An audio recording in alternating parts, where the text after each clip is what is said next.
네, 오기석의 미리 보는 글로벌 이슈 순서입니다. 크래프트 테크놀로지스의 오기석 법인장 화상 연결되어 있습니다. 안녕하세요. 네, 안녕하세요. 크래프트 테크놀로지스의 오기석입니다. 네, 반갑습니다. 우리 투자자분들께서 최근 시장 가장 관심을 갖고 계신 주제가 바로 환율 그리고 수급입니다. 환율이 오늘 1,170원 근처까지 올라왔는데 1,200원대 이하에서는 여전히 괜찮다 이런 분석이 많긴 하지만 문제는 변동성 아니겠습니까? 워낙 급등락이 심하게 이루어지고 있는데 환율 어떻게 좀 바라보고 계세요? 네, 네. 지금 제가 있는 홍콩에서도 한국 환율에 대한 이야기들이 많이 나오고 있는데 이제 올 6월 초까지만 해도 한 1,100원 정도에 불과했던 환율이 어느새 1,170원까지 이제 올라왔고 이런 과정에서 국내 같은 경우 반도체 주식들 약세 그리고 더불어서 외국인 매도세도 쭉 나오고 있고 이제 워낙 환율 같은 경우는 이제 올해 초 이후에 살금살금 좀 상방으로 올라가다가 최근 한 달 같은 경우는 좀 가파르게 올라간 그런 모습입니다. 특히 이제 올해 6월 중순에 봤을 때는 원화 환율이 이제 50일하고 200일 일평선 봤을 때 데스크로스가 발생을 했고 그 이후 훨씬 더 가속화되고 있는데 이제 원화 차트를 보실 때 사실 국내에서 많이 보시는 거 말고 외국인들이 보는 형태로 보게 되면 좀 더 직관적으로 이해를 할 수 있다라고 생각이 들고 있고요.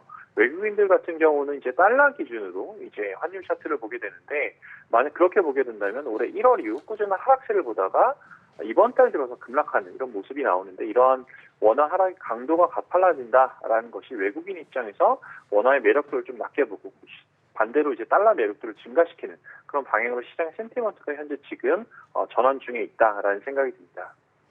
네, 외국인 입장에서 달러의 매력도가 좀 더 증가하고 있다라고 말씀하시는 게 또 키포인트 같은데 이런 환율 문제가 비단 우리나라에만 국한된 문제인지 궁금하고 다른 나라 환율은 현재 어떤 상황에 놓여 있는지도 궁금하네요. 네, 이게 선진국 통화와 그리고 달러 간의 상관관계를 보여주는 달러 인덱스 같은 경우도 최근 들어 상승세가 나오고 있어요. 그래서 한국뿐만 아니라 나머지나 통화들 같은 경우도 지금 달러가 상대적인 강세를 보이고 있는데 현재 달러 인덱스가 91을 돌파를 했고 이거 같은 경우는 이번 달 들어서 200일 이평선을 상회하고 이제 강세로 전환되는 모습인데 그러니까 작년 6월부터 진행되던 달러 약세의 종식을 좀 예고하는 그런 느낌이 개인적으로 좀 들고 있고요. 또 최근 자원 부국이라고 불린 나라 중 하나인 호주 같은 경우도 호주 달러도 한국 원화와 비슷한 패턴을 좀 보이고 있습니다. 원화 가치 같은 경우도 데스크로스가 나왔는데 호주 달러 같은 경우도 마찬가지로 데스크로스가 발생을 했고요. 지금 개인적으로는 최근 들어 좀 발생한 원자재 가격의 하락을 좀 주목해봐야 하지 않나라는 생각이 좀 듭니다. 네, 말씀해주신 원자재 가격의 하락 그리고 원화의 약세가 어떤 연관이 있다라고 보시는 걸까요?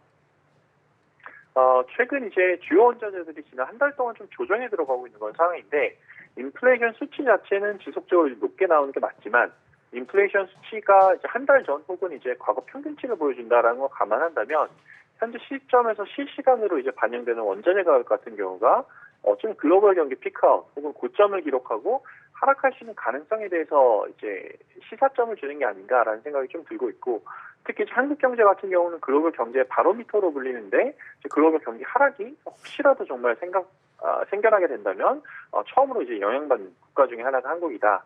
더불어 한국 이제 반도체 같은 경우는 글로벌 IB들마다 나오는 의견이 다 다르기는 해요. 이제 일부에서는 좋게 보고 일부에서는 이제 피크아웃이 지났다라고 이제 이야기하는 데들도 있는데 실제 발표되는 데이터들을 보면 최근 들어서는 이제 반도체 피크아웃을 좀 지지할 수 있는 그런 데이터들이 발견되는 건 역시도 사실이긴 합니다. 그래서 지금 원화 가치 하락 같은 경우는 이러한 글로벌 경기 피크아웃에 대한 우려를 좀 간접적으로 보여주는 게 아닌가라는 생각이 좀 듭니다. 네, 그러니까 결국에는 최근 나타나고 있는 원화 약세, 달러 강세 움직임이 반도체 업황 피크아웃 우려감 그리고 글로벌 경기 피크아웃 우려감을 반영한 결과다라고 보면 되겠군요. 그러면 앞으로가 더 문제인 것 같은데 어느 좀 증권사들은 1,200원대, 1,180원대까지 열어둬야 된다 이런 분석도 많이 나오던데 저희가 좀 어느 정도의 상방을 열어둬야 된다라고 보세요?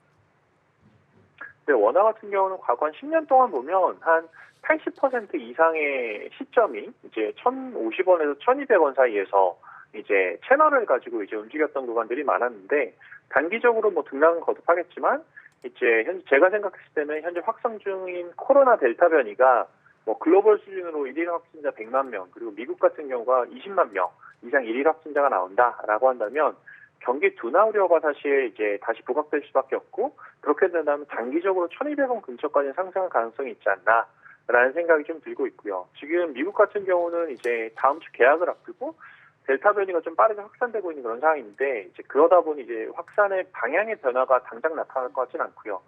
이와 더불어서 원화 방향성 역시도 현재와 크게 달라지지 않을 것 같다라는 그런 생각이 있는데 결국은 이제 코로나 델타 변이 등으로 인한 시장의 우려를 좀 종식시켜줄 수 있는 그런 이벤트가 나오거나 아니면 뭐 원자재 가격이 반등한다든지 이런 이제 여러 가지 시그널이 나오기 전까지는 원화의 그 가파른 강세 전환은 조금 더 이제 기다려봐야 하지 않나라는 그런 생각을 하고 있습니다.